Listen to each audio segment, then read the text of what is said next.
Vou tentar falar em português. Espero que compreendam. E, de qualquer forma, haverá uma tradução simultânea. Não vou fazer nenhuma lectio magistralis, porque quando, como assistente, tinha de assistir a uma lectio magistralis, fugia o mais depressa possível.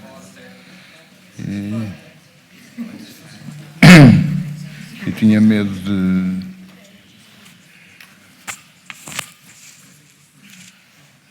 maçar as pessoas. Vou falar da minha relação com os livros, com a escrita e da minha vida com eles. Eu penso que comecei a interessar-me por livros e por ler por volta dos 3, 4 anos, ainda antes que a minha mãe nos tivesse começado a ensinar a ler. E o que me fez interessar pelas páginas impressas foi o meu avô.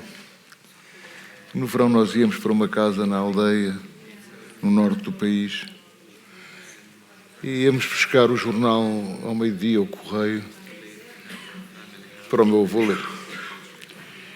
E para ele era um divertimento constante, porque ele recebia o jornal e abria na página necrológica. E começava a rir-se. Abria a página necrológica, via uma participação da morte de uma pessoa e dizia: que estúpido, morreu com 30 anos. Oh, que idiota, morreu com 50 anos. Constantemente isto. Oh, este parvo morreu com 60 anos. Então, a morte das pessoas era um triunfo para ele e ele ria-se tanto que nós éramos obrigados a rir. Nós não sabíamos, nós os filhos, os netos, não sabíamos muito bem o que era morrer. Morrer era quando os olhos se transformavam em pálpebras. Mas eu não percebia muito bem o que isso significava. Onde estavam olhos, passava a vir pálpebras, as pessoas ficavam mais dignas, apareciam os retratos delas na sala, falava-se delas com respeito. Mas eu penso que nós não compreendíamos bem o que era. E, portanto, tínhamos com a morte uma relação de uma coisa que fazia rir o nosso avô. E fez crescer em nós. Éramos 6 irmãos. Os 4 primeiros nasceram em 5 anos. Então tínhamos todos praticamente a mesma idade. Que nos fez ter vontade de ler para também nos podermos divertir com aquelas coisas que provocavam tanta alegria.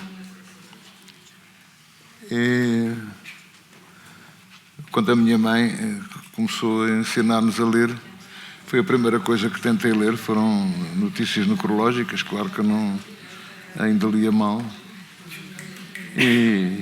Mas era uma aprendizagem muito curiosa, porque ela apontava as letras, íamos juntando as letras e de repente uma data de coisas começavam a fazer sentido. Aquilo que eram apenas uns riscos impressos numa página tornavam-se, para os meus irmãos e para mim, evidentemente, uma coisa extremamente sedutora.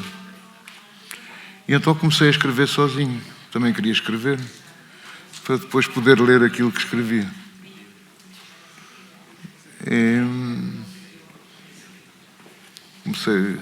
Era evidente que eram coisas de criança, extraordinariamente ingênuas, extraordinariamente patetas, muitas vezes sem sentido, que depois ia mostrar ao meu pai, que olhava para mim com uma cara de pena, devia pensar que eu era oligofrénico, e que estava destinado a nunca fazer nada que tivesse algum interesse na vida.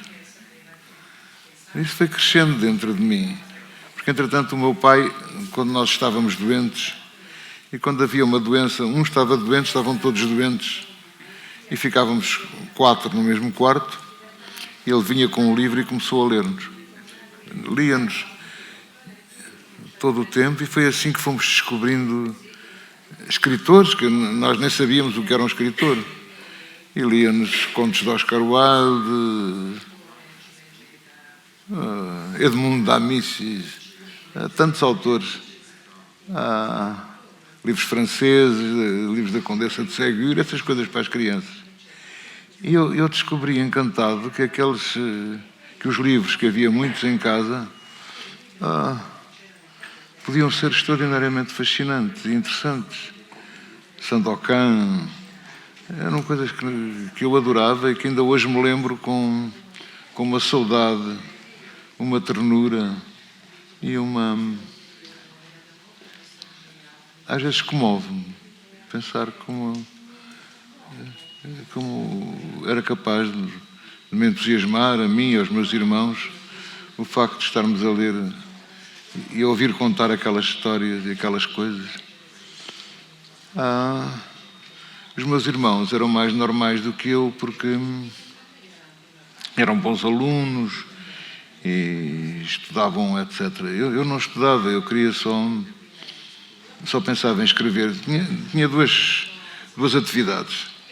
Uma era escrever e ler, e a outra era o hóquei.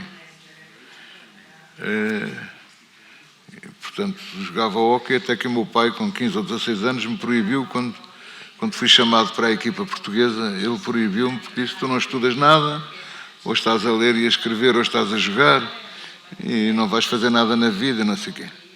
E foi um desgosto enorme aquele abandono do hóquei. Felizmente não me mandou abandonar a escrita, embora eu lhe mostrasse as minhas produções.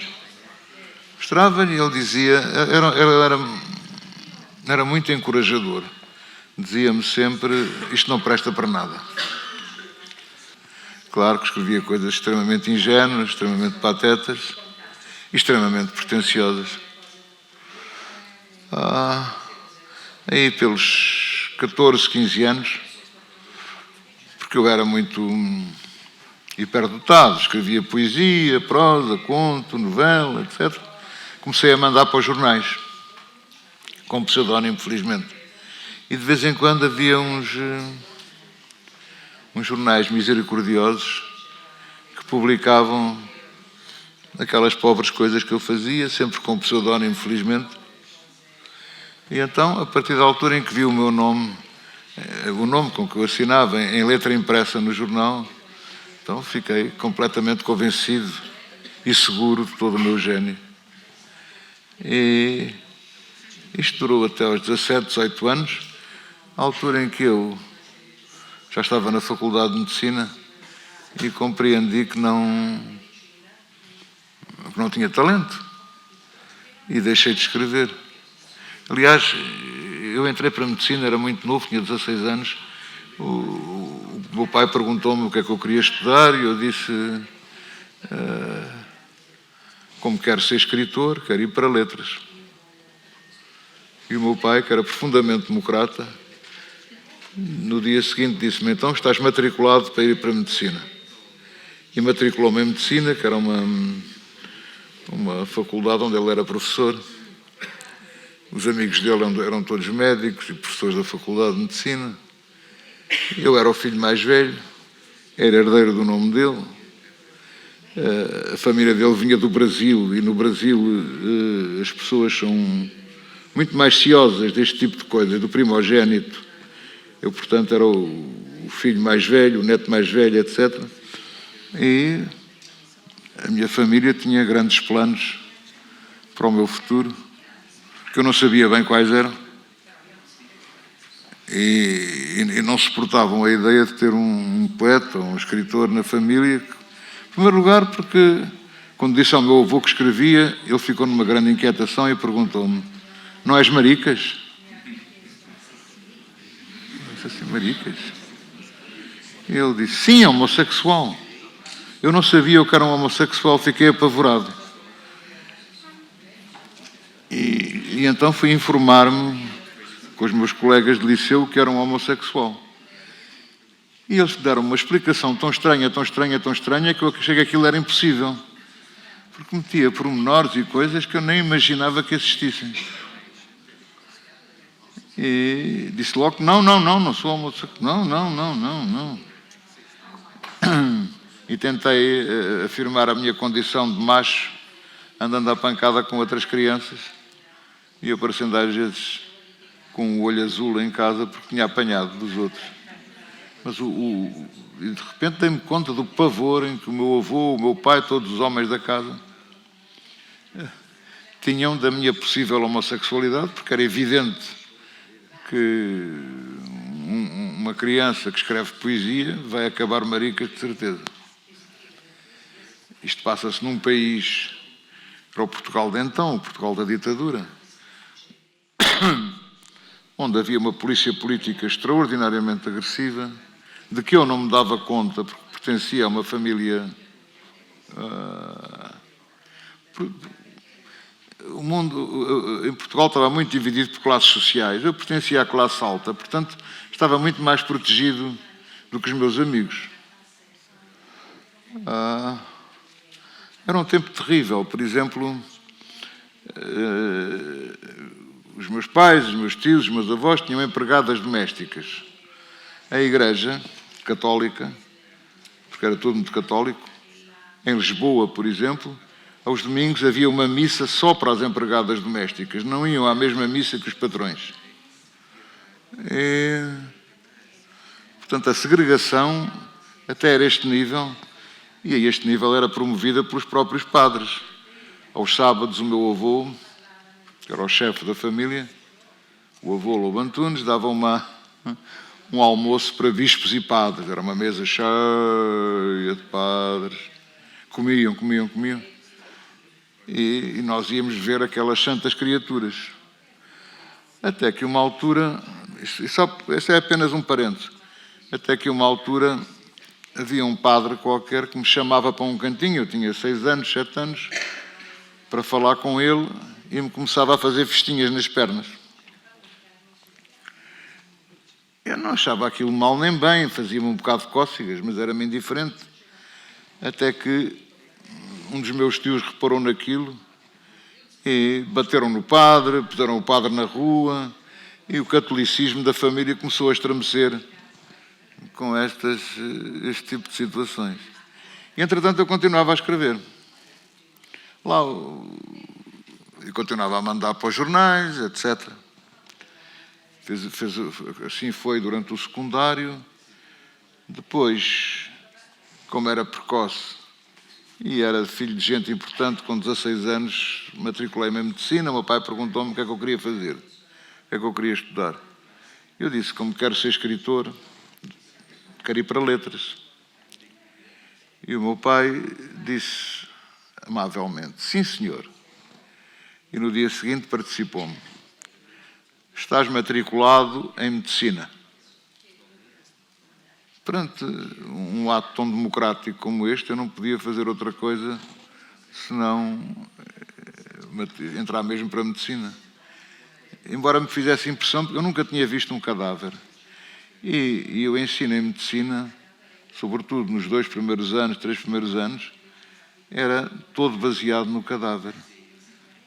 Eu era o filho mais velho. Os meus pais eram muito novos quando eu nasci, os meus avós eram muito novos, os meus avós foram avós com 40 anos. Tinha bisavós, estava tudo vivo. E nunca tinha visto mortos. E de repente começo a ver mortos nus no teatro anatómico, como em todas as faculdades de medicina do mundo, e tinha que mexer naquilo, mexer nos cadáveres, abri-los, etc. E isto fazia-me provocava em mim um terror completo. Tinha medo de lhes tocar, tinha medo de lhes mexer, etc. E eram aulas que duravam 4 horas com o cadáver. Isso para mim era um terror autêntico. Até me comecei a habituar e é evidente, como todos os meus colegas, passados meses já nem necessitava de luvas para mexer naquilo e para fazer... E comecei a gostar do curso. Mas gostava ainda mais de escrever. Continuei a publicar coisinhas dispersas em revistas. Nessa altura, os estudantes africanos que estavam em Portugal e que lutavam pela independência das colónias portuguesas tinham feito uma pequena editora onde editavam livros de poemas de estudantes que estavam em Portugal, das colónias, portanto, estudantes africanos. E eu era amigo de vários deles, porque o que me juntava a eles era o interesse pelas coisas escritas, e com 17 anos mostrei um livro que tinha feito, que eram uns sonetos horrorosos, sem qualidade nenhuma. Eles também não eram muito melhores, e resolveram publicar aquilo. Não vendeu nada, claro, não prestava para nada. Mas valeu-me a minha primeira ida à polícia política por ter publicado um livro numa coisa que se chamava Casa dos Estudantes do Império, que era uma coisa promovida pelo governo para alojar os estudantes africanos que vinham para Lisboa tirar um curso superior. E fui chamado à polícia política e bom, como era um Lobo Antunes, o inspetor disse... Eles ficaram presos e a mim disse-me: e o menino vá para casa e veja lá se não reincide nisso de andar para aí com comunistas. E deixaram-me ir, ninguém me tocou, ninguém me torturou, ninguém me interrogou, foram muito simpáticos comigo, porque era tremendo. As pessoas estavam todas divididas em classes sociais e a liberdade ia aumentando com isso. Por exemplo, na própria Igreja Católica, as empregadas domésticas, em casa dos meus pais, eram 4 ou 5, só podiam ir à missa das 7 da manhã. E depois, à missa das 8, iam pessoas um bocadinho menos pobres, das 9, das 10, 11, etc., até que ao meio-dia as classes altas então dignavam-se a entrar na igreja e tinham uma missa especial, mais comprida, com homilias mais compridas, etc. Era a primeira vez que estou a dizer isto, mas é curioso partilhar isto convosco, porque eu não sei como era aqui em Itália. Quando eu tinha 8 anos, 7 anos, é evidente que me levaram a Pádua, para fazer a primeira comunhão no túmulo de Santo António. Isto implicou uma viagem de automóvel, Portugal, Espanha, França, Suíça, Itália, de um mês, porque, entretanto, o meu pai queria parar em tudo quanto era museu e fazia-me discursos diante do Museu do Prado, do Louvre, etc. Então a Itália foi tenebroso. Florença. Eu detestava, porque chateava-me tanto nos museus.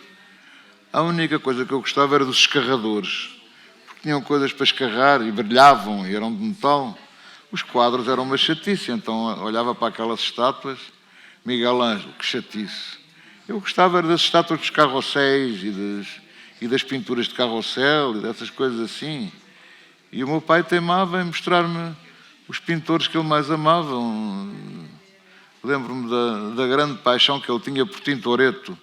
Eu tinha que ir a todos os museus de Itália onde houvesse Tintorettos e o meu pai discursava diante dos Tintorettos e eu ouvia aquilo. Então foi um tormento, foi a religião misturada com a arte, foi um drama para mim. E hoje tenho tantas saudades de não ter aproveitado um mês inteiro para poder ver pintura.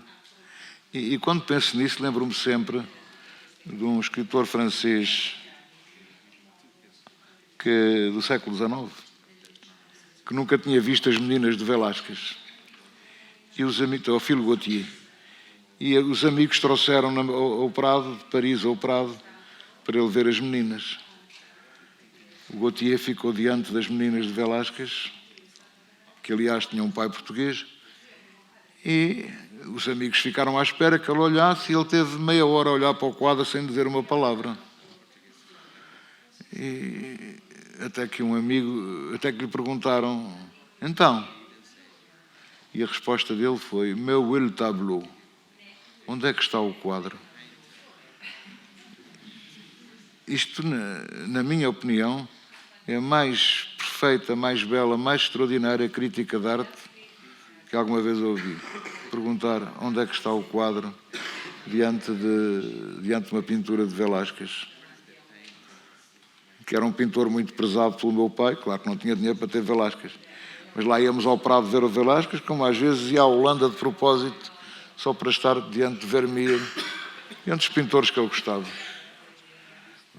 O Velázquez, aliás, como sabem certamente, esteve muitos anos aqui em Itália, onde ele onde ele afirmava que tinha feito a sua verdadeira aprendizagem com os pintores italianos, e de facto é um pintor único. O Dalí dizia, por exemplo, quando lhe perguntavam que era o pintor favorito, Velázquez, sempre é Velázquez. O Degas chamava-lhe Le Peintre des Peintres, etc, etc, etc. E provavelmente, não sei, é sempre idiota comparar isto, nunca existiu um pintor como ele. Eu que gosto tanto de Rafael. Um dia conto uma história sobre Rafael. Bom, então, eu ia fazendo o curso, mal, com várias reprovações, mas como era filho de um professor e tinha um nome importante, não me reprovavam assim muito. E tinha uma atitude tolerante para comigo. E eu acho que quando eu estava a fazer exames, com os meus colegas a assistirem, os professores estavam mais tensos do que eu, com medo que eu não respondesse. Então fui fazendo o curso de Medicina e por volta do fim do curso comecei a gostar. E comecei a apaixonar-me pela Medicina. E acabei o curso e precisava de escolher uma especialidade. E então pensei, qual é a especialidade? Pensei que a psiquiatria era o que se aproximava mais de Dostoiévski. E então escolhi psiquiatria porque pensava que me ia dar menos trabalho. Entrei para o internato de psiquiatria, continuava a escrever, já não mandava para os jornais. Estava a escrever um romance há uns 3 ou 4 anos e a certa altura tinha ido para Londres fazer um estágio no Moseley e quando volto de Londres tinha um papel à espera em casa a chamar-me para o exército e para a guerra. Aí pôs-me um problema tremendo, que era, vou fugir. Como houve tanta gente que saiu, tantos rapazes, com 18 anos, 19, 20 anos, que saíram de Portugal para não irem para a guerra. A guerra metia muito, muito medo. Nós tínhamos medo. E então iam fazer a revolução para os cafés de Paris. O problema depois é que voltavam a votar na direita. E isto durou até 74, não é? Isto passou-se por volta de 70. E então a minha hesitação era, eu quero escrever. Para escrever eu tenho que estar em Portugal, porque escrevo em português. Se eu sair e fugir à guerra, quando é que eu posso voltar a Portugal? Porque a ditadura durava desde 1926 e parecia eterna, não é? Já durava há 40 e tal anos e continua a durar até 74. Então, o meu drama é que não podia voltar a Portugal, tinha que se atravessar a fronteira.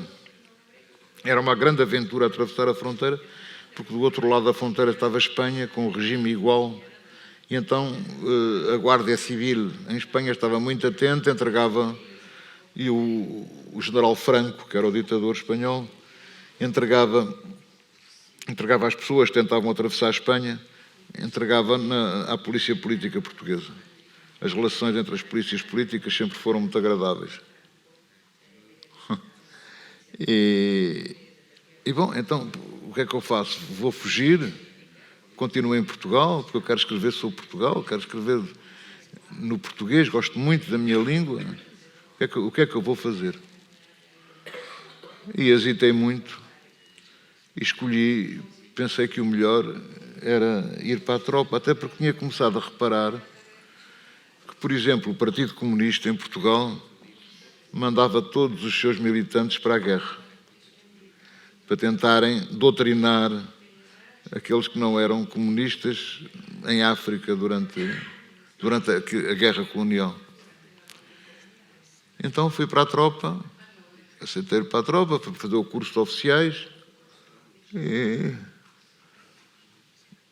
que era muito, muito violento fisicamente. Havia sempre 2, 3, 4 mortos durante a instrução, mas era extremamente eficaz em combate, e devo dizer que só tenho a dizer bem dos militares, da coragem, da generosidade, do espírito de corpo, da camaradagem. Eram soldados extraordinários, oficiais extraordinários. Muitos deles, os soldados que vinham do norte, nunca tinham visto o mar, que é uma coisa que para um português é uma coisa quase inacreditável. Toda a gente viu o mar. Portugal é o que o mar não quer. O mar chega à areia, deixa uma catedral, ou um bairro, ou o que for. O mar está por todo ao lado na vida dos portugueses. E lembro que uma vez vinha num comboio com 2 soldados e vínhamos à beira-mar. E eles nunca tinham visto o mar. E então um deles perguntou-me: que rio é este tão largo e com tanta espuma? Ainda hoje me comove a maneira inocente. Era um rapaz de 18 anos, como ele perguntou: como é que se chama este rio tão largo e com tanta espuma? Eu nunca tinha visto o mar. E a maior parte dos meus soldados eram muito, muito pobres. Muito pobres.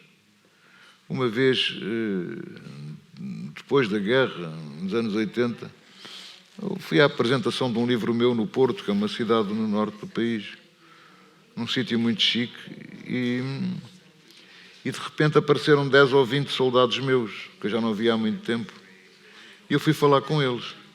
E o professor que estava a apresentar a sessão disse: como podem ver,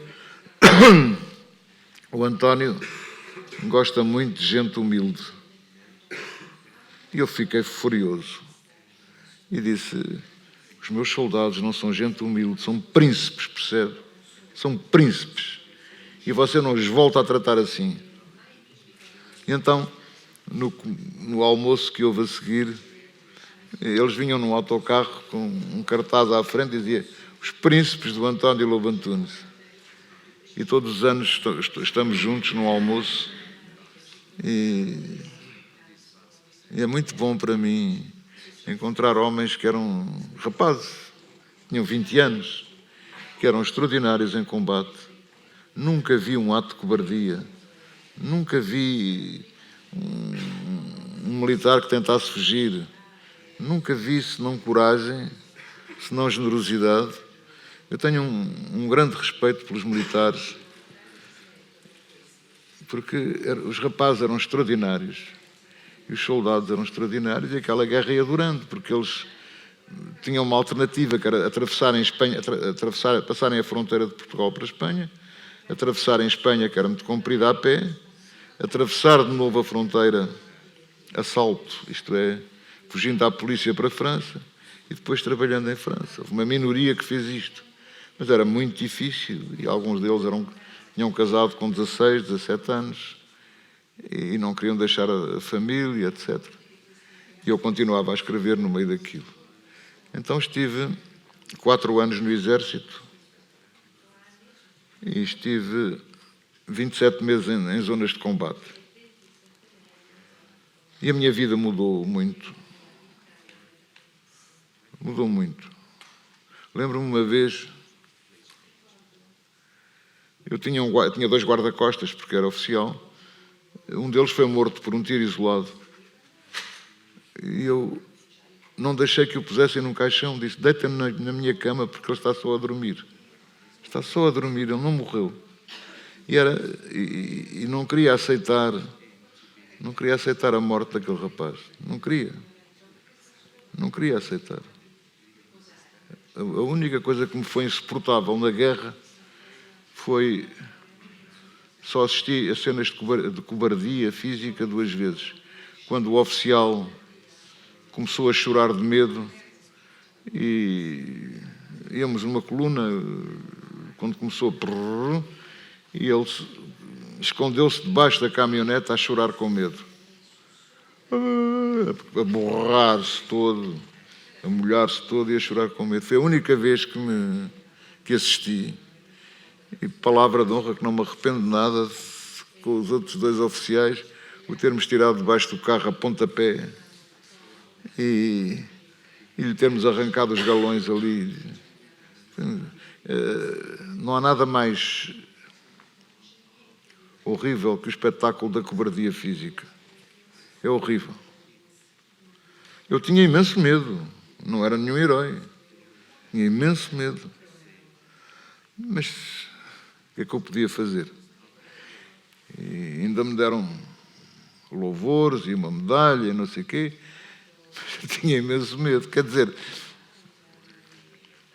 encontrei homens extraordinários, por exemplo, um dos homens que fez a Revolução de 25 de Abril, que foi o ideólogo da Revolução, Ernesto Melo Antunes, que na altura em que estávamos na guerra, ele era capitão, eu era tenente, ele tinha 29, 30 anos. E tivemos um ataque muito intenso. E estávamos dentro de um círculo de arame farpado e ele andava com uma lanterna acesa, no meio dos tiros. Portanto, era um alvo muito fácil. E eu, no fim, disse-lhe, passados tempos, disse-lhe, ouve lá, tu foste de uma coragem extraordinária, porque andavas com a lanterna acesa no meio daquele tiroteio enorme das metralhadoras, dos morteiros. E ele olhou para mim, muito sério, e foi assim um silêncio grande, e depois disse, sabes, é que às vezes apetecia morrer.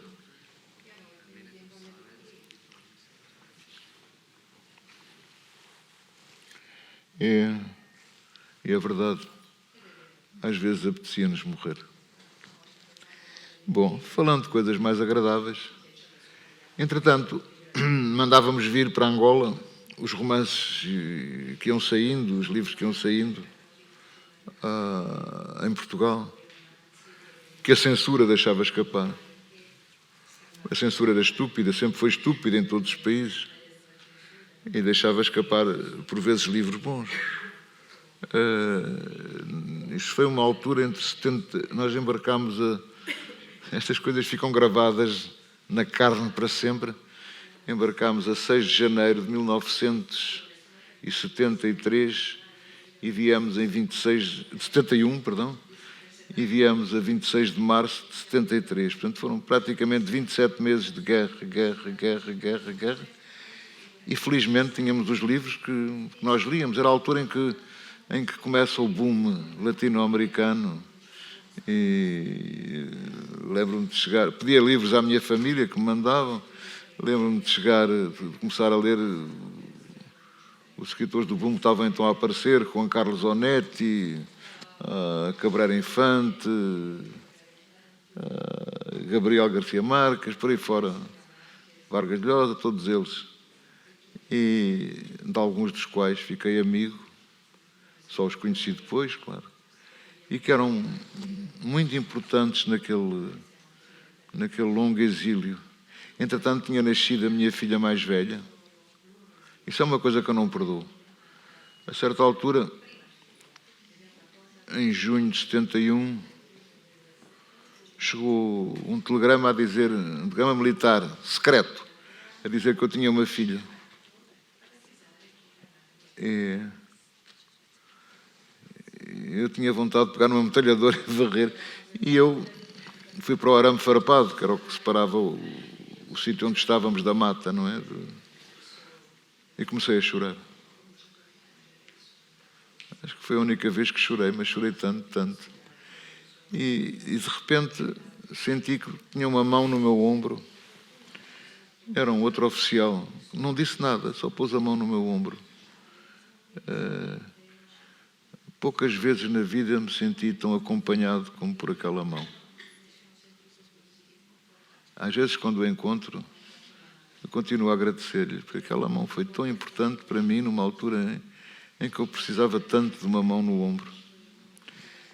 Aliás, de vez em quando, quem não precisa de uma mão no ombro.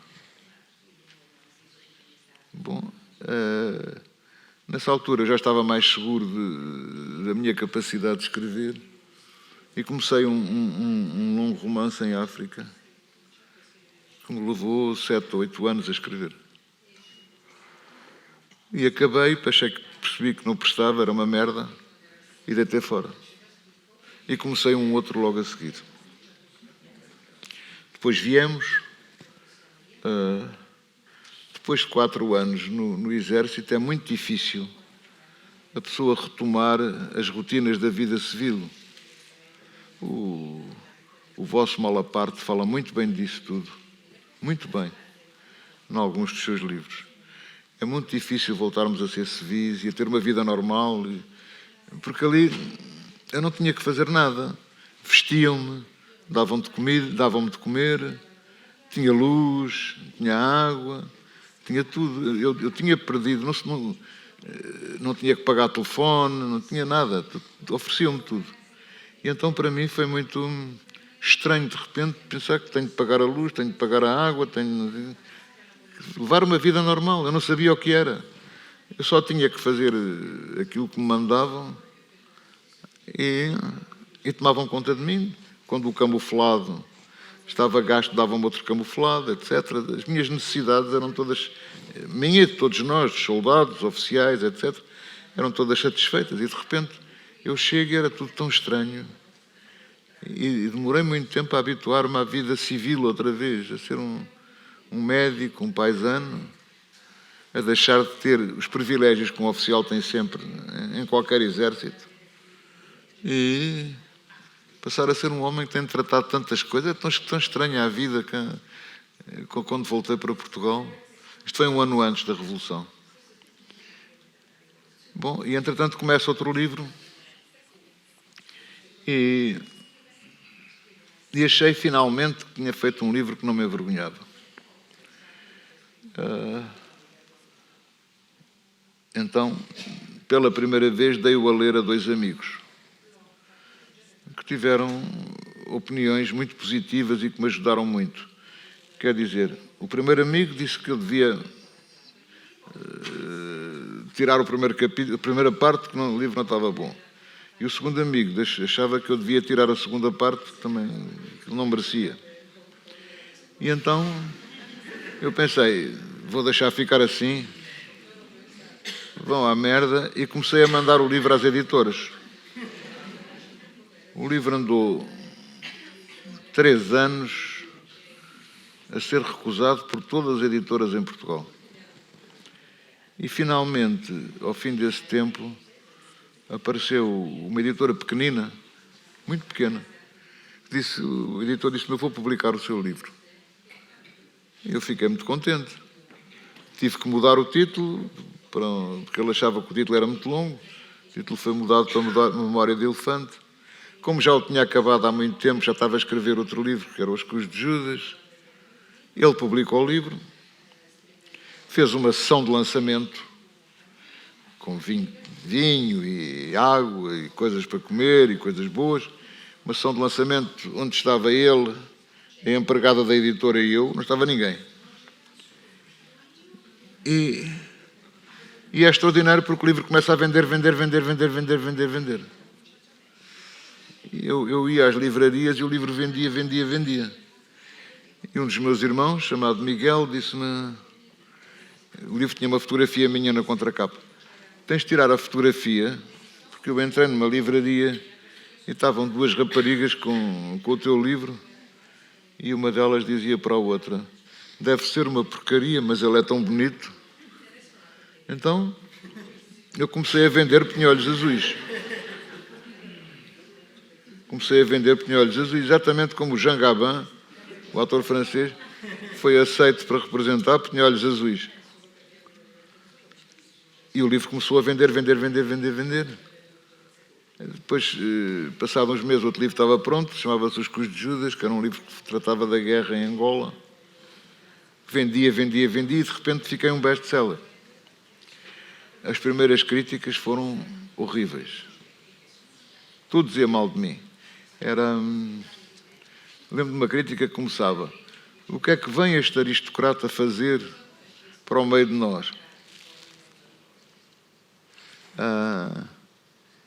E, no entanto, é curioso, porque, por exemplo, os jornais do Partido Comunista, que na altura ainda tinha bastante poder, eram altamente elogiosos para mim. Ele inovou e não sei o quê. Achei estranho, mas a direita... Porque a direita atacou-me ferozmente. A direita portuguesa não deve ser nada semelhante, que já não existe, à direita que existe agora nos outros países. Era muito estratificada, feroz, ferozmente egoísta, extraordinariamente violenta para com as pessoas que não tinham as opiniões delas. E eu era um traidor de classe, é evidente. Entretanto, isto continua assim, os livros começam a vender muito, os 2 livros, e chega uma proposta de um agente americano dizendo que queria ser meu agente. Eu achei que estavam a brincar comigo e que não era verdade, mas pensei, bolas, é chique ter um agente em Nova Iorque. E respondi que sim. Assinámos contrato. E não vendia, ele não conseguia vender, nenhum país comprava o livro. E eu disse, Vlad, desiste de mim, porque ninguém compra o livro, ninguém lê os livros que eu escrevi. E ele dizia, não, you are going to conquer the world. Não conquistávamos nada, ninguém queria. Os livros eram recusados em toda a parte. Até que um dia ele me telefona e diz... Vou-te só dizer 2 palavras. Random House, que é uma grande editora americana. E então, vitorioso, eu fui a Nova Iorque assinar o contrato. Quis conhecer o editor recebeu-me. E eu perguntei-lhe, gostou do meu livro? E ele disse, não o li. Não leu? Então... Você vai publicar um livro que nunca leu? Vou, porque se o livro for mau, não compro mais nenhum livro a esta gente. Eu achei que isto era uma boa razão. Ele publicou o livro porque o agente estava constantemente a mandar livros para as editoras em Espanha, em França, em Itália, na Alemanha, e ninguém queria os livros. O livro sai em Nova Iorque e tivemos a primeira página do New York Times, do Los Angeles Times, do Chicago Tribune, do Washington Post. Quem tem isto tem a América. As críticas eram extraordinariamente elogiosas e começam a aparecer imediatamente, as editoras que me recusavam começam todas a aparecer. Em toda a parte. Isto foi muito estranho. Entretanto, saem os Cruz de Judas, o sucesso continua a aumentar. Sai um 3º livro chamado Conhecimento do Inferno, que era sobre os hospitais, que falava muito nos hospitais psiquiátricos e tal. E de um dia para o outro, eu fiquei famoso em Portugal com este barulho americano, com as críticas americanas, com os prémios que começaram a vir, etc. E... é extraordinário como, se alguém consegue ter críticas destas nos principais jornais norte-americanos, na altura era assim e até certo ponto ainda continua a ser, conquista o mundo. Toda a gente quer os livros. Todas as editoras querem os livros. E, nessa altura, aquilo que eu queria fazer era muito claro, e queria largar a medicina para escrever apenas. Era muito difícil porque eu sustentava a família com o dinheiro que ganhava no hospital, etc. Entretanto, tinha nascido outra filha e tinha mesmo que trabalhar. Aquilo que ganhava com os livros não me chegava para viver. E então larguei a medicina para escrever só, que era aquilo que eu sempre tinha querido, e comecei a escrever mais ou menos no horário que continuo a fazer hoje, que é começar por volta das 8h30, 9h, até à 1 da tarde, depois das 2h30 até às 8, e depois mais um bocadinho à noite. Porque escrever é sobretudo uma questão de trabalho. Trabalho, trabalho, trabalho. Não há nenhuma frase que um principiante não pode escrever. Não há nenhum livro que um principiante não consiga fazer. O importante é trabalho, trabalho, trabalho, trabalho. Não há que ficar vaidoso, porque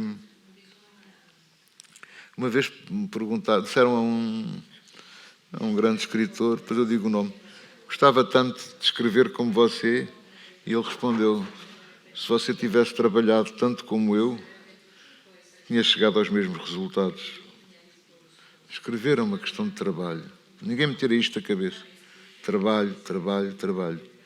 Não há uma frase que não seja possível fazer. Por exemplo, ultimamente tenho andado a reler Dickens, que era um escritor que eu não valorizava muito. E encontrei em Dickens um episódio que continua a comover-me extraordinariamente, que é um filho vai ao hospital ver a mãe que está muito doente e pergunta: tens dores, mãezinha? E a mãe responde: tenho a impressão que há uma dor aqui no quarto, mas não sei se sou eu que a tenho.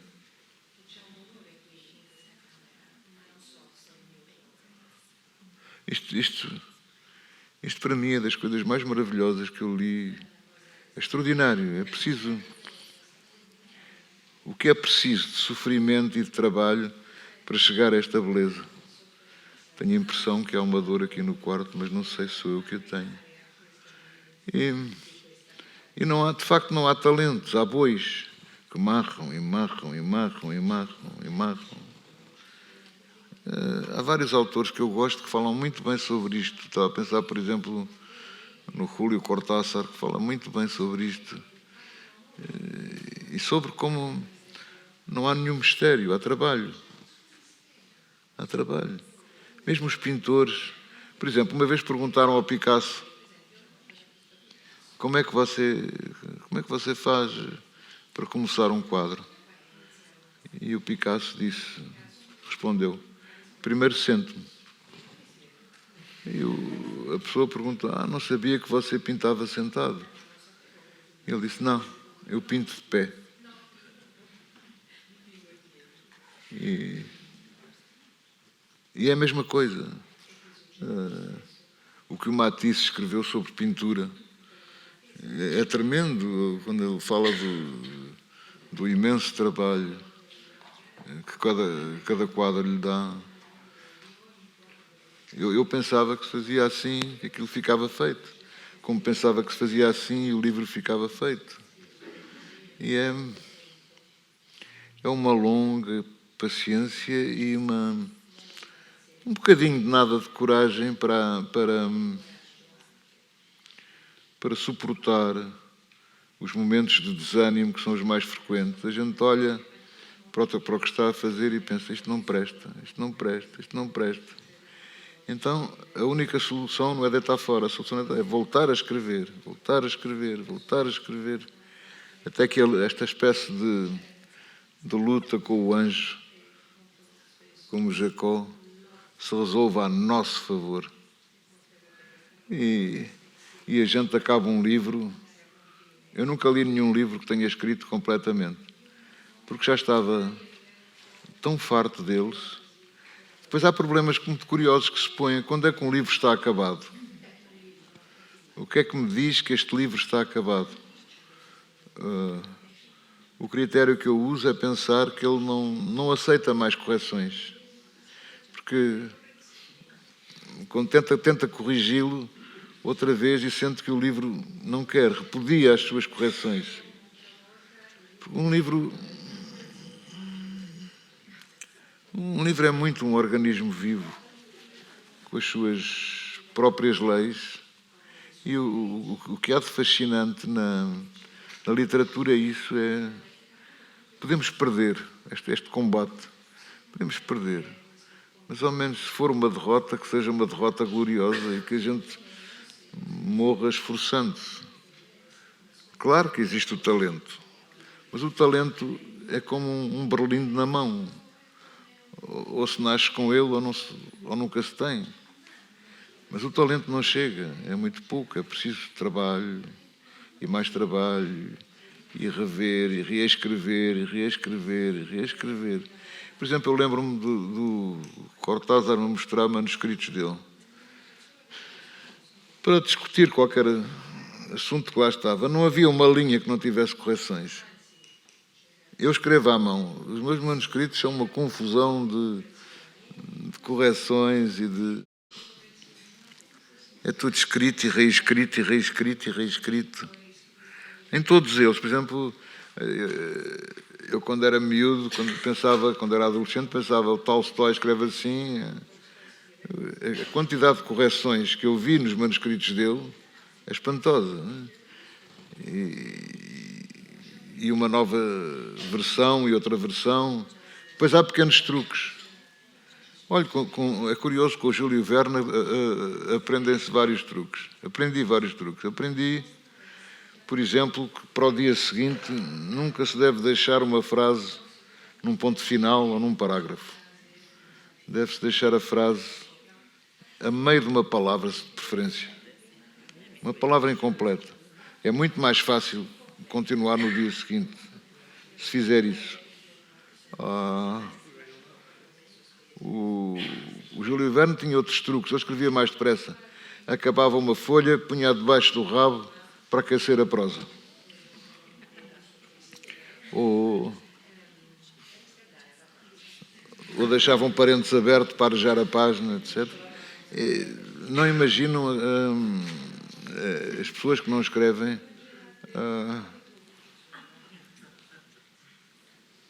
aquilo que é preciso fazer para que a mão fique feliz. A gente usa a expressão a mão feliz no sentido em que as coisas saem com mais facilidade. Eu sou canhoto e quando era criança os professores batiam-me porque não admitiam canhotos. E então eu posso escrever com as duas mãos. Durante muitos anos escrevia só com a mão esquerda. Agora tenho escrito sempre com a direita. Porque acho que a mão esquerda escrevia as coisas de maneira diferente. As mãos são diferentes uma da outra. É muito curioso isto. A gente tem que escrever até se tornar como o Bjorn Borg, o tenista. Uma vez li uma crítica ao Bjorn Borg no New York Times que dizia: a diferença entre ele e os jogadores de ténis é que os jogadores de ténis jogam ténis e ele joga outra coisa. E escrever é a mesma coisa. Há pessoas que escrevem e há pessoas que fazem outra coisa. Balzac faz outra coisa. Agora, há pouco tempo, estive a reler o Petrarca, salvo erro, todo. E realmente, os outros escrevem. Petrarca faz outra coisa. Qualquer bom escritor faz outra coisa. Não é bem escrever. Qualquer grande escritor faz isso. Proust faz outra coisa, não escreve. Faz outra coisa, mas outra coisa que a gente pode ler. E ao mesmo tempo é tão remunerador. Eu acho que escrever é uma coisa tremendamente bela, porque nos faz erguer sobre as patas traseiras e projetarmos uma grande sombra. E porque ao ler Proust, por exemplo, tantos outros autores, eu sinto que a minha dignidade de homem aumenta, porque são homens como eu que escrevem aquilo. Portanto, não há nenhuma razão para que eu não o possa fazer da mesma maneira. E a literatura só necessita, ainda por cima é barato, o papel é barato, a caneta é barata, o único problema é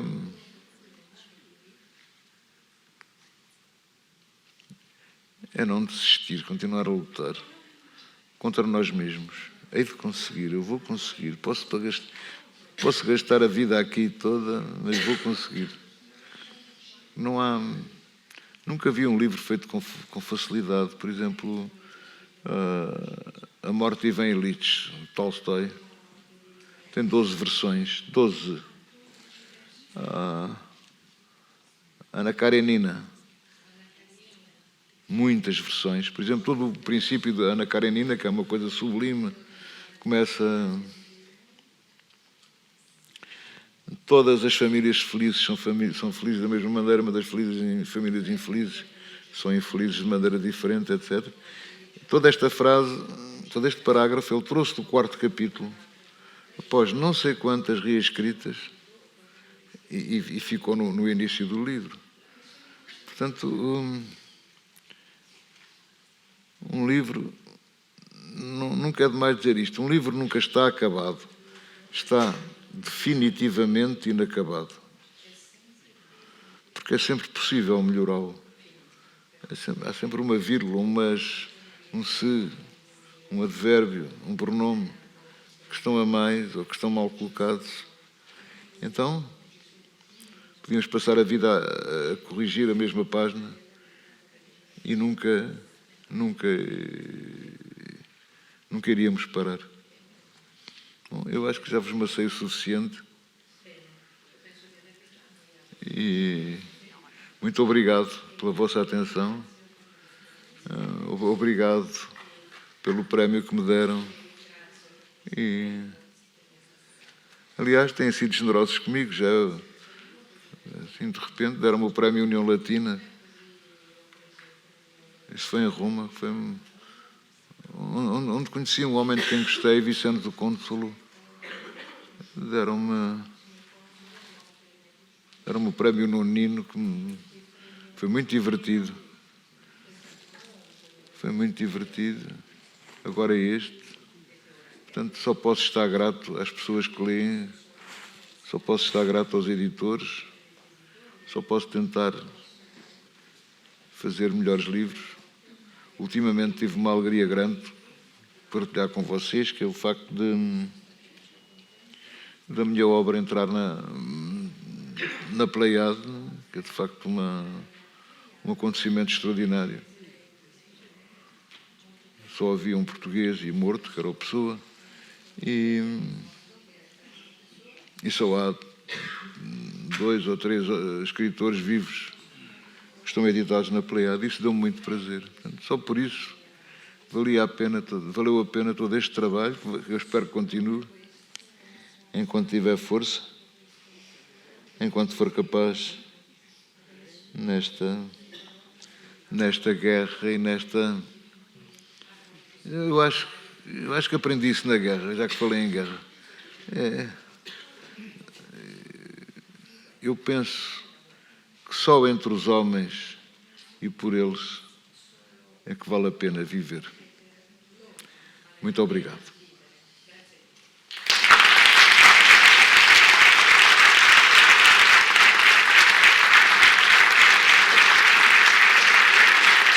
Muito obrigado.